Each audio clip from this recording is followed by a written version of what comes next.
I'm not going to read the title of this one. Okay. I've been away since Thursday, house sitting for my mom, and it's currently Sunday afternoon where I live. Here, mail doesn't deliver on weekends. They only do that Monday to Friday, which means I had 2 days worth of mail in my mailbox.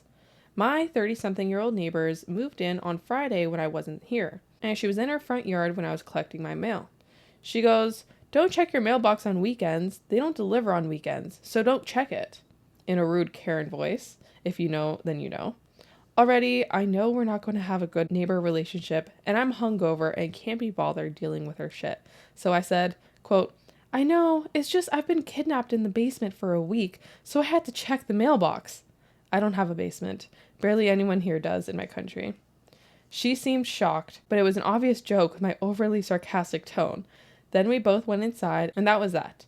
About 25 minutes later, the police knocked on my door thinking I was held captive in my basement, which I don't have. So I explained to them what I had said, and they just laughed and left. Just before, I was putting rubbish in the bin, and she came out and called me a "see you next Thursday" for making her think I was just kidnapped. Am I the asshole? That's a good, funny prank. Like, fuck off, Karen. Check my mail when I want to check my mail. It's like, no, you don't know my life. I could have been trapped in my basement. And I was fine with that. Yeah. Could have been some BDSM stuff.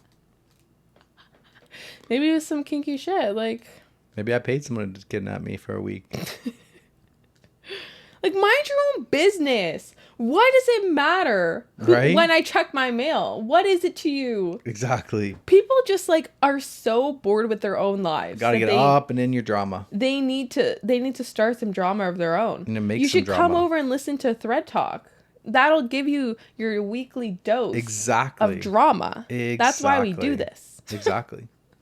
So you don't have to be a piece of shit in real life. Recommend the podcast to them, please. Recommend the podcast to them, your friends, your family, your babies. Babies? I don't know. What the hell? This isn't really appropriate for babies. I wouldn't even say That's this is true. appropriate for kids. Don't recommend it to your babies or your kids. Just your friends and family. 18 And your plus, neighbors. 18, especially the neighbors. Definitely go to the neighbors. If you know what you do, if you're having neighbor issues, you Right into us. you share this episode with them. Right into Send them us. the link. Yeah. Like, hey, this could teach you some boundaries.